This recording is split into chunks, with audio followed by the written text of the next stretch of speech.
Welcome to our video. I'm Marshall Shannon with Ministry Design Training, one of the ministry coaches here. I want to introduce you this morning to the components that are involved usually in church ministries when they are seeking to develop volunteers. Our book was written just a few years ago by Warren Bird and Scott Thuma. They wrote a book called The Other 80%. In this book, you'll find that they confirm that 20% of the people in churches today is about the rate you're going to have involvement by volunteers. And as we have been providing continuing education for pastors and other ministry leaders, we thought it wise to deal with the developing volunteer section. And so this one video is an overview of the process. It's not going to have everything in it. You're going to have to continue watching as we add videos to this series to really hone in and focus in on areas that are trouble spots for you. Let me say several things in beginning this. Number one, if you're a church planter and listening to this, research has shown us that the average church planter will have a lot higher than 20% of their people involved in ministry. They can't hardly function without it, particularly if they're meeting in a rental space, in a school or a YMCA or some other place where they have to set up and tear down. Everything they use is ported in and brought in and has to be put up when they're done. But if you're pastoring a church or working in a church that has been established and you're not a church plant, then the normal average for you, percentage of people serving as volunteers in your ministry is around 20%. In order to increase that, I would encourage you to set some goals for your ministry as you go through how you're best suited to develop volunteers, both the ones you have and the ones you want to have, that you set some goals of going from 20% to 35% to 45%, up to 65% and above if you believe you can, in order to go from being unhealthy and underfunded when it comes to volunteers to being really healthy and then fit. Fitness is taking health and making you in shape to do a particular task. And so as you go through this, jot down the components. The outline's there for you. You can download it, print it out, and take notes. Secondly, you can stop at any point and ask questions as we go through this. You can type in a question. When you're done watching the video, hit submit. If you hit submit before you finish watching the video, it starts the video back from the beginning. At least that's what it does to me. So let's take a look-see here just to get an initial idea of what developing volunteers involves. And this is Developing Volunteers 101, an overview. Here is the first thing as we go through this and looking at the components. Let me give you every one of the components one after another on the screen in front of you. And so as you look at these, we want them to be an encouragement to you, but also to kind of give you a roadmap. And because every church is unique, including the leaders that are guiding that ministry, you need to design and engineer your volunteer development process to fit your church. But generally speaking, everything I'm showing you here on the screen, and we're going to go through each one of these are usually always a part of developing and equipping and engaging and getting people involved in your ministry so that week in and week out, month in and month out, year in and year out, you're using a process put together by these components and others to be able to help people be used of God where God has called and equipped and prepared them. So let's go through these, and we're not going to take very long to do it, but let's go through these one by one. The first one is evaluating, and I've broken it into the exploration into two parts. The first is the listening phase. In the listening phase, we're divided over the use or the merit, the value of the online tools that you can use. Two of them that I am familiar with are placeministries.org and assessme.org. They're both in the resource section underneath the video screen that you're looking at as you look at this video. There's argument about whether or not they work. Well, some pastors find them very, very helpful to help people understand who they are and help them identify where they belong. Others look and go, no, it's too much work, costs too much money, takes too much time, or they really don't work for us. Well, you're going to have to do some exploration to decide for yourself whether or not you want to use them, or you just assess it on your own. So you can use websites, like I said, placeministries.org, assessme.org. You can use books. With books, you've got The Purpose-Driven Life, Maximizing Your Effectiveness, 48 Days to the Work You Love, Emotional Intelligence, Living Your Strengths, Personality Type and Religious Leadership. You know, it all, Strength Finders 2.0, all of these are there as resources for you. You don't have to write them down. They're there underneath the screen for you to click on, look at the reviews, the content, maybe get a glimpse inside the book on Amazon and decide if you want it. But you better be exploring your congregation to understand. So look at it as scouting, where you are scouting your congregation and trying to decide what kind of people you've got there in your ministry. And so you scout in order to help you determine where you're going to, who you're going to put where and how. Let me touch on something here real quick as well. Sometimes when we do this, we kind of have overkill. And I'm not trying to tell you to overkill the process. If you have a small church, your pathway to service may be very simple. So let me give you a suggestion that is given by other guys. It's not original with me. I forget which writer or pastor I've coached and talked to that has suggested this. But in your pathway to serving your church, there are, everyday duties or every weekend duties that people can do that really may not take anything more than a warm body to do, an able-bodied person to do. For instance, in our church plant, where I am here in the upstate in South Carolina, we have to set up and tear down every single week. And that means chairs, platform, we have big screen, flat screen TVs, sound booth. It's all portable. We unload it and load it back. And that's done all over the United States, by the way. Well, it takes warm bodies. It doesn't take Einstein to set chairs up and take down the tables that are there in the venue where we meet and set up rows of chairs in a certain design.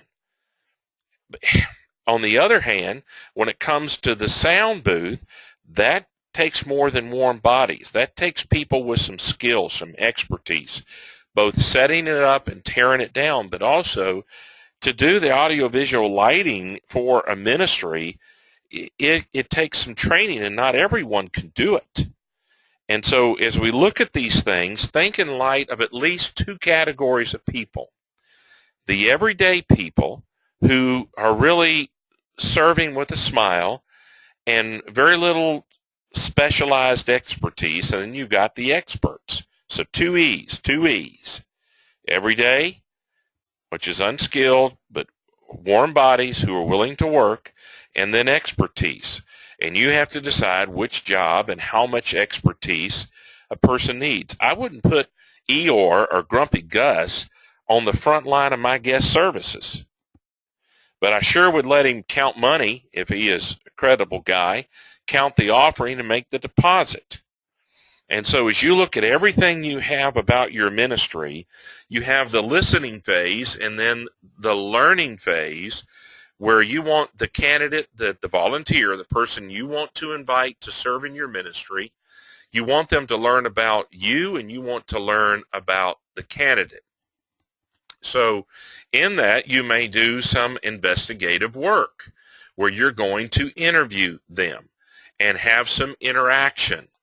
Um, you've got guys like James Emery White. When he goes to discern about putting someone in a ministry position as a volunteer or paid staff, he has what he calls the beer test, and that is, would he want to sit down with that person after work and drink a cold drink with them and just sit and chat and enjoy being together. He's looking for chemistry between himself and the people that he chooses to invite into his leadership team. Well, when you have volunteers, don't you want to interact with them to find out, how they're put together, if they fit well, where you're looking to put them? Will there be chemistry, or will it be combustible, where it's always exploding on you because they're not going to get along with the people on a particular team where you're considering putting them? So you want to interact with them. Then you want to take some inventory. And by inventory, I am talking about looking at an assessment of their skill sets. Rick Warren came up with the Purpose-Driven Life, and he talks about the shape of people. It's an acrostic for their spiritual gifts, their heart, their passions, their interests, the things that they long to do and be involved in. It's what they love. Their abilities, both natural and nurtured, their personality. You can run a disc profile on them online for, I don't know, 10, 20 bucks or more, and have it tailored to your church and be able to glean some idea about how that person will fit as to their personality type. You can look, then the E stands for their experience, where they have been. And so you want to help them identify, and you want to identify, what's their shape. You want to observe them. If they're already serving in some way, or you see them serving in the community, or the way they serve in their family, you observe them. You're looking to see, really what is their shape?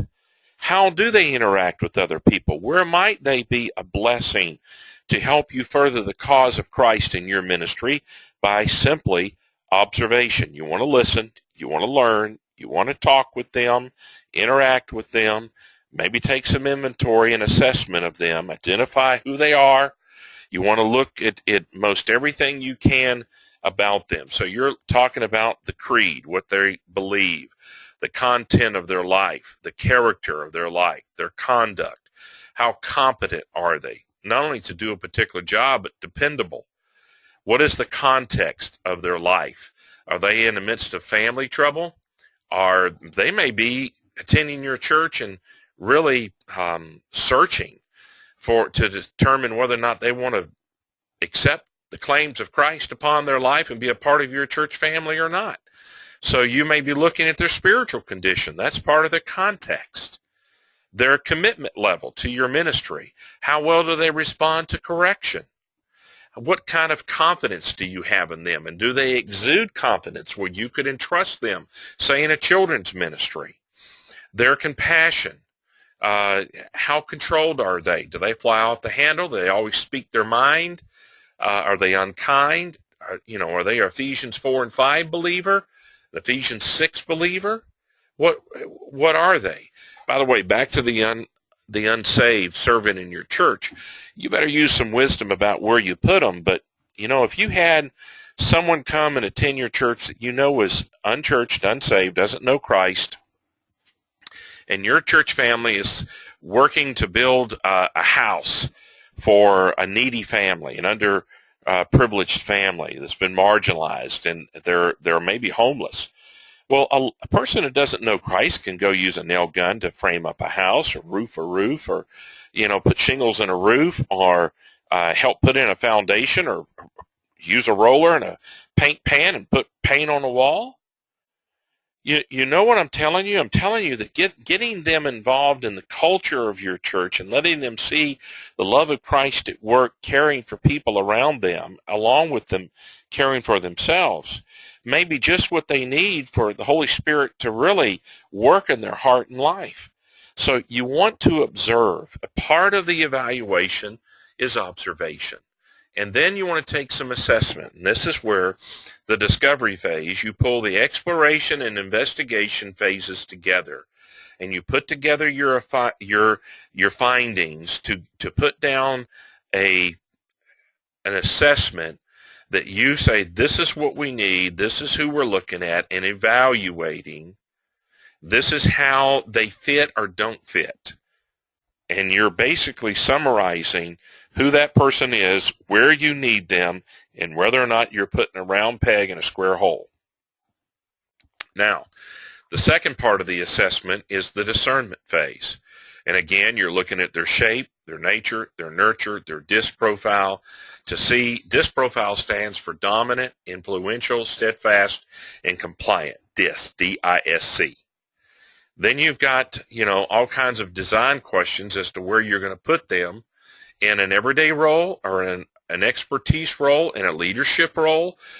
Where are you going to use this person? And so I would suggest that you scout your congregation and evaluate who you have and then begin to screen them so you can select the right people, volunteers, to put in the right place at the right time, doing the right ministry with the right team of people.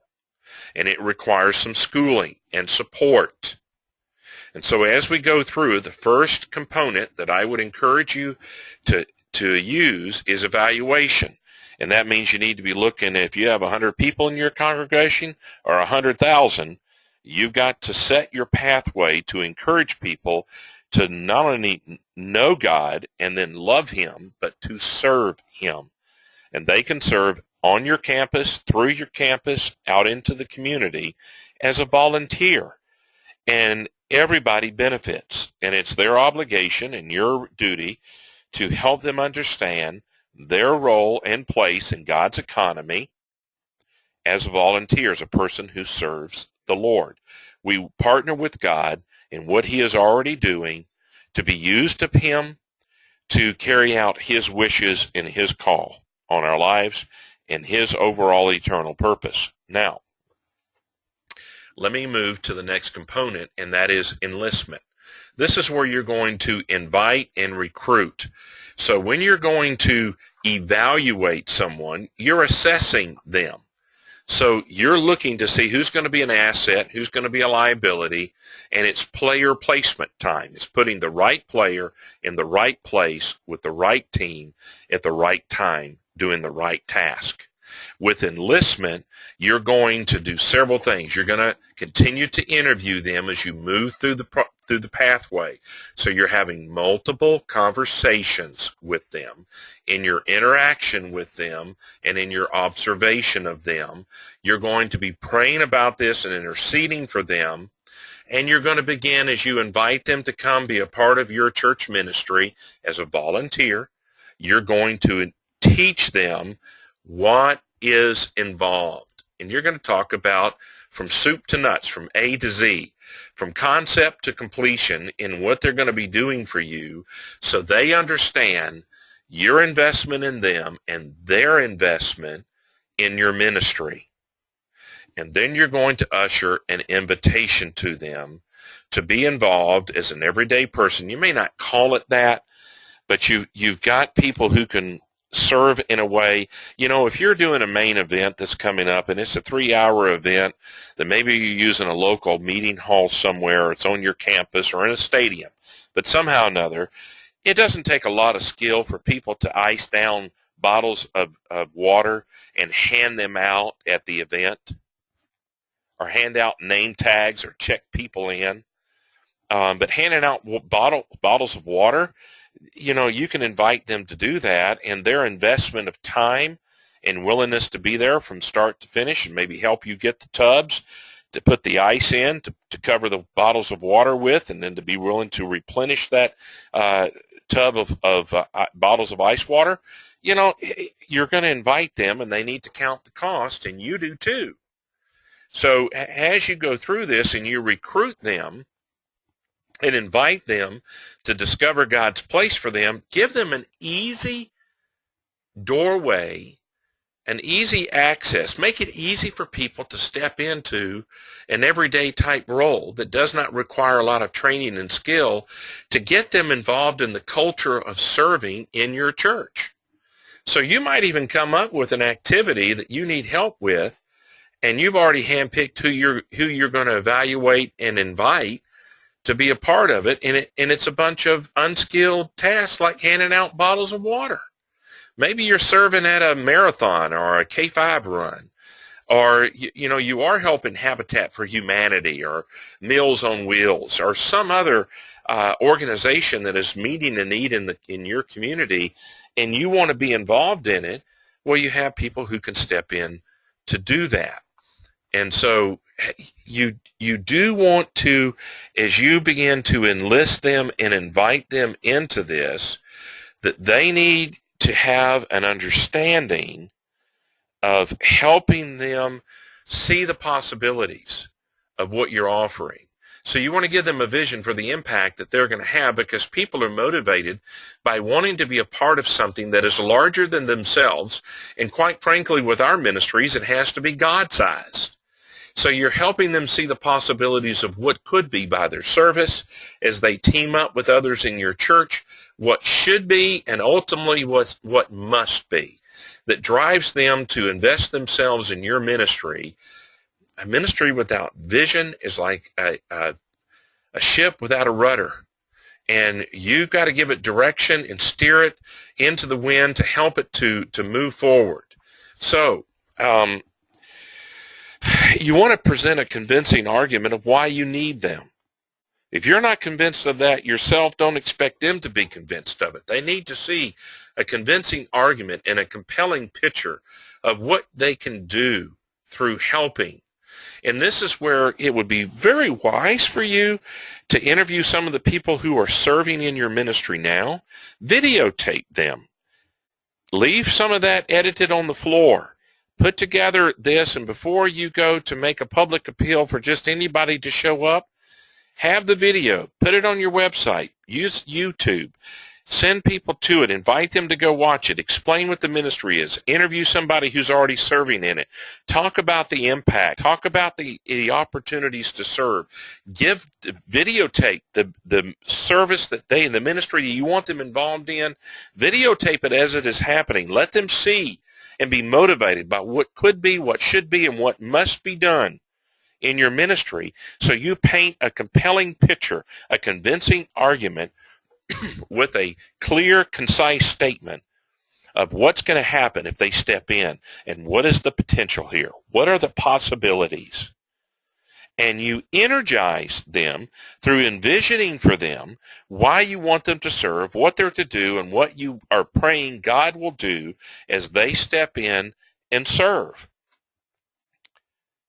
People always want to know what the possibilities are. And this is where leaders have to inspire people to yield to the claims of Christ and the call of Christ upon their life to serve in and through your ministry. As leaders, we have to be able to stir men's souls, stir women's souls, so that they are stirred up in their faith and see the possibilities, are convinced of the need.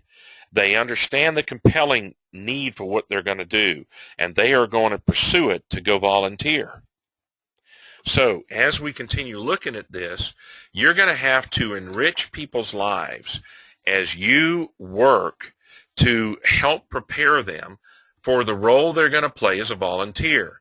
And the developer has a role. You as the leader, or whoever is doing the developing of the volunteers, have to listen and encourage people and mentor them and coach them.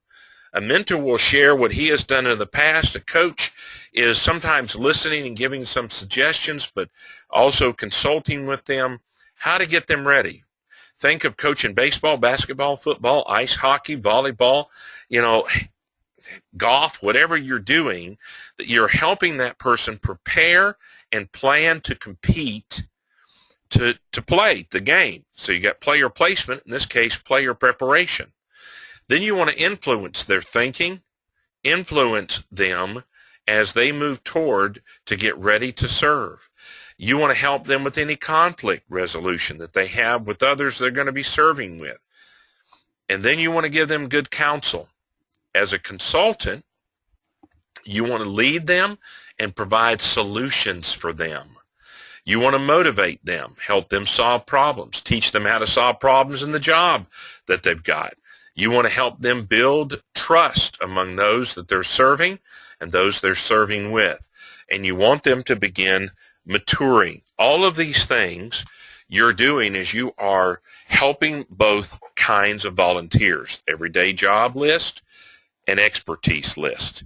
You are mending this, that, and the other as you're helping them grow and develop, and you are making things better. So you really need to define how you're going to build your pathway, your process for selecting and building volunteers to serve in your ministry. And you want to help them through providing perhaps one of three driven models of training. The learner-driven model is where they're self-taught by watching. I mean, how hard is it to hand out bottles of water? But then again, if they're serving on your worship team or leading a ministry, that there is a volunteer, that there is expertise and other requirements that come about as they have to serve in special ways. There's the content-driven model, which is instructor-taught, and there's the mentor-driven model, which is hands-on coaching. And so you are helping them and training them, and you need to decide in the pathway, what is your model of training? There's the experience-driven model where it's performance training, on-the-job training. And so as you look at these different models, which one best suits the person who is preparing the volunteer for their duty, for their task? And you customize your process to include one or blending or all of these driven models of training. You've got to educate them. This is their head, all right? You're enriching them and preparing them for it. You're educating their head through teaching them, instructing them, indoctrinating them on your way culturally of doing things. You're lecturing them. You're giving them information. You're discussing things with them. You've got a dialogue that's going on between you and another person or a group of people, and you choose the approaches to educating them so that, you're going to use books like Protege or Strength-Based Leadership to help them learn, are the other books I mentioned at the front end of this, and they're listed in your resources, that you want to educate them. Sometimes giving them a manual that you have prepared for a particular ministry that you want them to be involved in will help them prepare. People have different learning styles. Figure out what their learning style is and use that training model to educate them. Then you're going to go from that to edifying. This is going to deal with their heart. So their head and their heart and their overall enrichment as a person. You're going to look at improving them, investing in them, nurturing them, building them up, strengthening them. And as you go about to do this, you're working on their heart. A person who serves as a volunteer, particularly in the skilled jobs that are required in your ministry, and even more so when it's a leadership role, need to be in alignment with you in their thinking, their head. They need to be in attunement with you in their heart. They need to be in agreement with you when you look at the way they live out their lives, their hands, their conduct. So their creed and their character and their conduct, and you're looking to see if they really are in one accord with your ministry, and in alignment with their thinking, in attunement with their heart, and in agreement with the way they live out their lives with their hands, that you're trying to see, is this person in one accord with us? You're edifying them through building up so that their will is committed and they are convinced that they are to be a part of what you are doing. and then you've got to equip them. There is a difference between educating a person to do a task and equipping them. Some look at equipment as, for instance, if you're going to ask a person to set out chairs, well, you've got to provide the chairs and a back brace if they're moving heavy things so that they don't hurt themselves. If they're dealing with audiovisual lighting, if they're working in the sound booth, that you'd better have it ready where you've got the equipment. So if you're asking someone to say count the offering and they're keeping this up online through software, you got to provide the laptop and the software, and then the training to equip them to do the job. And so equipping can take a number of forms as you train them and, do ability and practice and lead ability, and it's maybe a task-oriented job. You have targets for them to hit, but you're going through to help them as you are equipping them for the work that they're going to do, regardless of what that work is. And so as you do this, you want to make certain that you give them the tools and build them up. Now, you want to engage them in the work that they are doing. You want to engage them in the work that they are to do. You deploy them. You implement them. You put them into action. They're working in nursery, they're working in children's ministry, they're working on the guest services, they're on the security team, they're on the sound booth and dealing with audiovisual lighting, they're record keeping, they're serving at the Welcome Center, they're handing out brochures, they're dealing with other issues that are going on behind the scenes. Whatever the task is that you're deploying them, and you're going to embark them on their role so they enter and begin doing what you've trained them to do, and you're going to employ them in a task where they believe and you believe God has called them to serve at this time in their ministry and in your ministry, and you're going to deploy them. You're going to place them into service. You may even have a special service where you acknowledge them going in to serve in a particular short-term ministry that may be 3 weeks or 3 months, and you pray over them, lay hands on them, however you want to do it, but you're placing them into ministry. You're giving them a chance to serve. So this involves placing the right person in the right place at the right time, doing the right thing with the right people. And so who do you launch into service? What level do you put them in? All of these are things that you need to consider as you put them in, particularly if you're putting them in leadership positions, that you are intentional about engaging people in ministry. I believe it was John Maxwell that set up the thing when he trains people in a task and it's task-oriented. You let them observe you doing the task, then you ask them to join you, step 2, in performing the task where they're with you doing it, but they're observing you. They're the lead, they're the follower, and you're the leader. Then you reverse the roles, and you follow them as they lead in doing the task. And the last step 4 is you step out of it and watch them do the task. And that's just one way to help you engage people and train them, that you're not just throwing them into the water and saying sink or swim, but you're in the water with them, helping them, and they're watching you, how you swim, how you perform, and then joining you with it, and then eventually you're releasing them to be on their own. And so you've got to answer these questions. Who do you launch? What level? Who's going to do the leading? Where do you put them? Now, as we move from that, you better empower the people that you're doing it by giving them the authority to do what you've called them to do. If you've authorized, you need to authorize them to hand out those bottles of water, or to lead the music, or to play in your, instrument in your praise band, or in your choir, in your orchestra. That you've authorized them to deal with security, and you prepared them for that.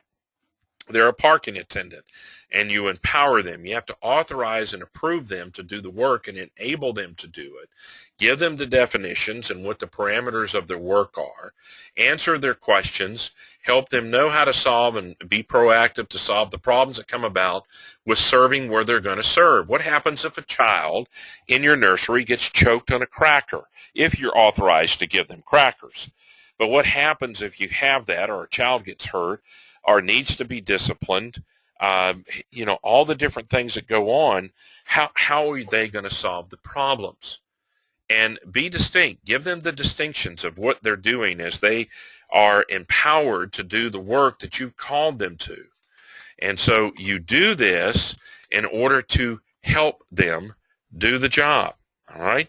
So you're going to empower them, and you're going to direct them, and you're going to enable them, and you're going to support them.